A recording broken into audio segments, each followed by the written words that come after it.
தேமுதிக திமுகவில் இணைந்திருக்கிறது என்று செய்திகள் வந்தது. பிரேமலதா சகோதரி அவர்கள் எடுத்த முடிவு நல்ல முடிவுதான்.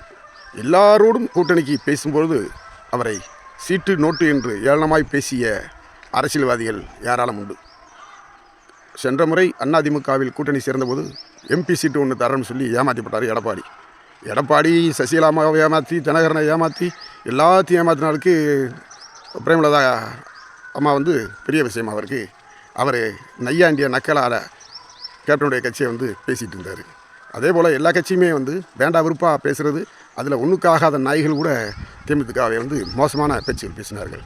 திமுக என்பது தாய் கட்சியாக இப்பொழுது இருக்கிறது, அரவணைக்கிறது. அவர்களுக்கு ஏற்ற மரியாதையும் அவருக்கு ஏற்ற சீட்டை கொடுக்கும்போது போகிறதில் உங்களுக்கு என்ன வலிக்குது? கேப்டன் இருந்தாலும் இதையும் செஞ்சுருப்பார். இதில் வேறு மாறுபாடெல்லாம் கிடையாது. அரசியலில் நிரந்தர எதிரியும் இல்லை, நிரந்தர நண்பனும் இல்லைங்கிறது உண்மையாக இருக்கிறது என்பதுதான் உண்மை.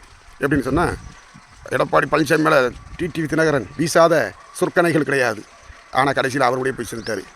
நான் அதிமுகவில் எடப்பாடி இருக்கிறபோது இணைக்கிறதுக்கு தூக்கு போட்டு சாவின்னு கூட சொன்னார். இன்றைக்கி தூக்கு போட்டு சாவலை, சீட்டு போட்டு வாங்கி நிற்க போகிறாரு. அதனால் தேமுதிகவை வைக்கிறதுக்கு எந்த உரிமையும் அதிகாரமும் யாருக்கும் கிடையாது. அவர்கள் கட்சியை கஷ்டப்பட்டு எப்படி வளர்க்கிறார்கள் என்று அவரவர்களுக்கு மட்டுமே தான் தெரியும். அதனால் தேமுதிகவை விமர்சனம் என்கின்ற எந்த ஒரு நபர்களும் கேப்டனுக்கு செய்கிற துரோகமாக தான் நினைக்க வேண்டும். நன்றி, வணக்கம்.